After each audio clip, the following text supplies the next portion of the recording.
I have done something that I haven't done for a very long time, and that is I have accepted a commission. So if you don't know, I trained and worked as a costume maker in the theatre and film industry before my disability sort of put an end to that aspect of my career. So I don't really do that sort of work anymore. Me and deadlines are just not really compatible due to the unpredictable nature of my health. However, I've made an exception for this particular project because it's for a Bronze Age outfit, and I've never worked on anything that early before, and I thought you might also be interested in exploring a totally new era. The client is a volunteer at a living history museum. They do demonstrations of bronze casting, and they've asked for this costume because the museum where they volunteer is having a big event to celebrate Beltane. Beltane is a May Day celebration. I believe the name Beltane is Gaelic.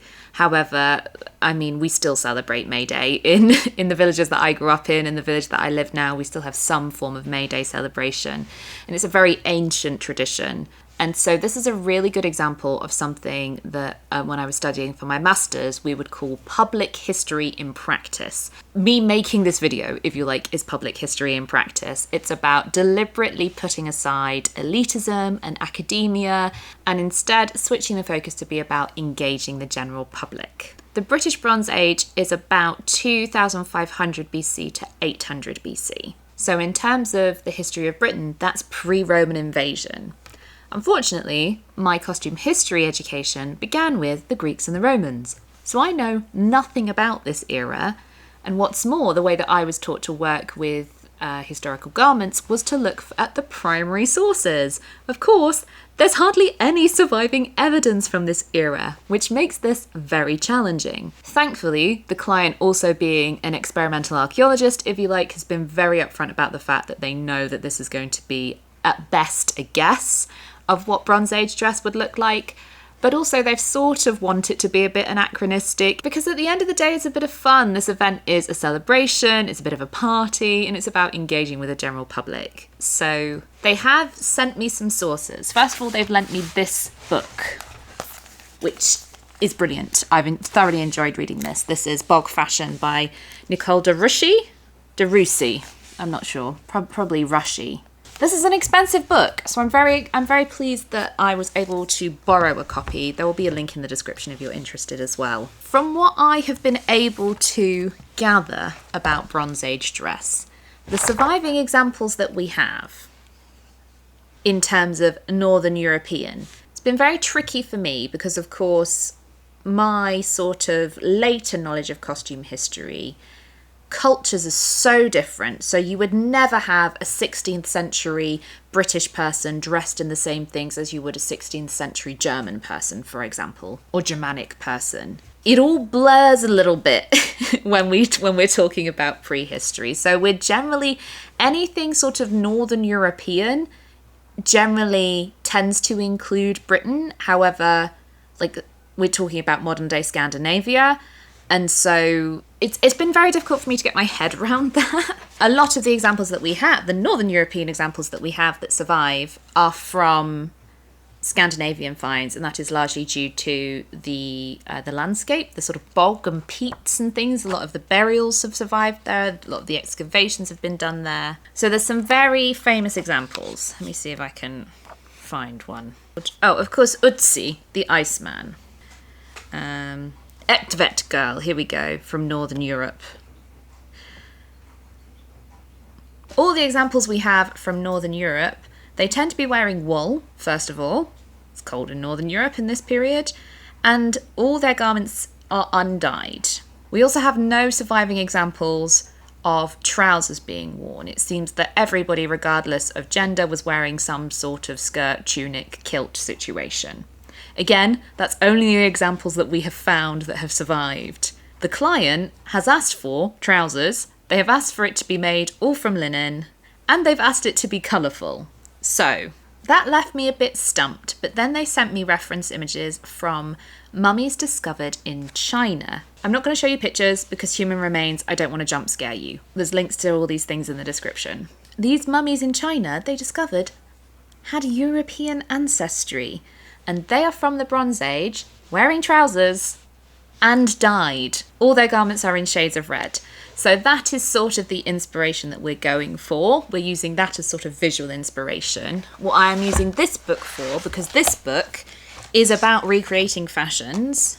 So there are instructions for how to make all sorts of things, including trousers and tunics.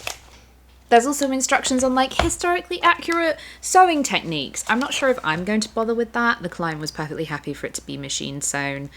I feel like costume for reenacting, you're going to want to throw it in the washing machine when you get home. So I will probably be using a mixture of modern construction techniques, like I'll probably overlock raw edges and machine sew most seams, but all the finishing will be done by hand so that from the outside it looks appropriate. So I've met and measured the client and we've discussed all this. We've had our sort of initial design meeting, if you like. I did some initial sketches that we agreed on. I haven't bought any fabric yet because what I want to do is I want to make paper patterns. Of course, not historically accurate for the Bronze Age, but I need to know how much fabric I need to buy because I would also like to try and do some natural dyeing and get some really historically accurate madder red colours. And therefore I need to know how much fabric I'm going to buy. I need to know how much it's going to weigh so that I can order the dye. You know, a lot of things are holding this project up because I don't know how much fabric I need. So starting with some paper patterns should mean that I can at least then map that out. And it will also hopefully give me an idea of how these things go together. And I think that's going to be the plan for this video. So shall we see what Nicole says about how to make a Bronze Age tunic? I'm going for this sort of tunic. This is a sleeved tunic because the reality is May in Britain, God knows what the weather will be like. And then there's a pattern for trousers later in the book. So you can sort of see here, in terms of cutting, it's very simple, but I do need to know how long I'm going to need. Part of me imagines that they wove this custom width, and I will of course have to cut all my fabric to the right shapes. And this is based on Thorsberg tunic. It's an Iron Age example, but oh well. So you know how I was like, I'm going to need to make a paper pattern because it's what I'm used to, and I know it's not accurate, but I need it to calculate how much fabric I need. Of course I don't need it to calculate how much fabric I need. I just drew a little diagram. And I'm perfectly confident that I can measure it and mark it on the garment. Obviously they wouldn't have had a tape measure, but I'm guessing they just would have held the fabric round themselves and been like, yeah, that'll do. Why am I overthinking it? I don't need a paper pattern. What I have discovered is that I need the fabric to be at least 70 centimetres wide, and I'm going to need at least 3.2 metres of it. So that's really useful. Obviously, most fabrics aren't 70 centimetres wide. They're more like a minimum of 140. So I could probably almost even half that because I could get tunic and trousers next to each other. This is, of course, only the linen. The tunic and the trousers are going to be made out of linen, but I am going to get wool for the cloak. According to this book, there are two styles of cloak. One is more like an oval or a sort of potato shape, and the other's just a rectangle. So I can just buy a rectangle of fabric. This is really exciting. It means that I'm on to the next step. And I also, having drawn out all these diagrams, has been helpful for me to figure out how these things go together. But I didn't need to make a paper mock-up. Didn't need to make a paper pattern to figure out how rectangles work. I'm not very well. Sometimes my brain. I'm really excited about that because it helps that the chap that I'm making this for is on the smaller side. But yeah, I mean, like, to only need, what's that, 160, 1.6? To be able to buy like 2 meters of fabric. That's really good going. Is that right?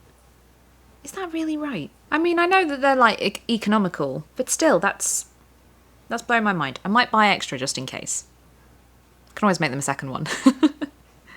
It's a few days later. I ordered some fabric and it's arrived, and I am so pleased with it. Because the problem with linen, especially when you're buying online, is that a lot of fabric stores that are selling linen fabric are selling dressmaking weight fabric. Now, that tends to be very lightweight and kind of sheer, particularly if you're looking for white, which is what I need because I want to dye it. So like here, for example, this is from a period underwear project that's abandoned, but you can sort of see how like, just how kind of translucent that is. You can really see my hand behind it. It's just not going to be appropriate for an outerwear garment. Even when dyed, it's just too lightweight. Obviously, linen is used for other things as well, so I looked at sort of home furnishing or upholstery weight linen, and that was either firstly a blend, which I don't want because I'm dyeing it and therefore I won't get an even effect. Secondly, it's often very expensive and was out of budget, and also it's just because it's not woven for wearing against the skin, it can be, in some cases, incredibly coarse and not very comfortable to wear. So I was kind of stuck and was lamenting, oh, they don't make things like they used to anymore, as I often do. And then I thought to myself, well, why don't I just buy vintage linen? Surely, given how little fabric I need to make this project, I can find a couple of linen tablecloths or bed sheets or even napkins probably, and I could have pieced something together out of this. And then I struck gold on Vinted. I can't believe it. I got two absolutely enormous, I mean,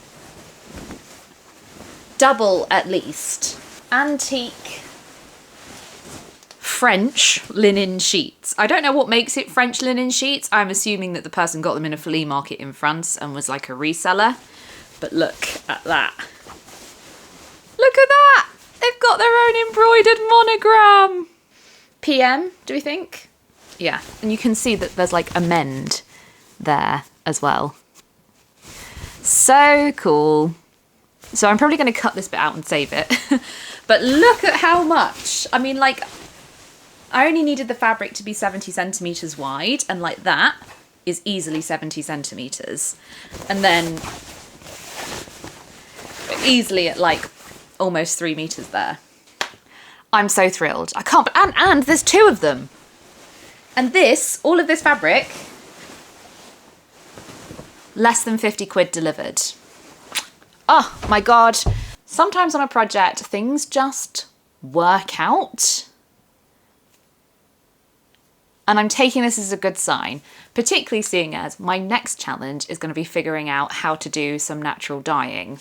And that's going to be a lot. That's going to be a very steep learning curve. So thank you for joining me for this instalment of this project. I have got a lot of research to do in terms of natural dyeing before I cut into any of this. So I hope you'll join me as I start my adventure into the world of natural dyeing. And then it's time to figure out how we sew like it's 1999 BCE. Thanks for watching. See you next time.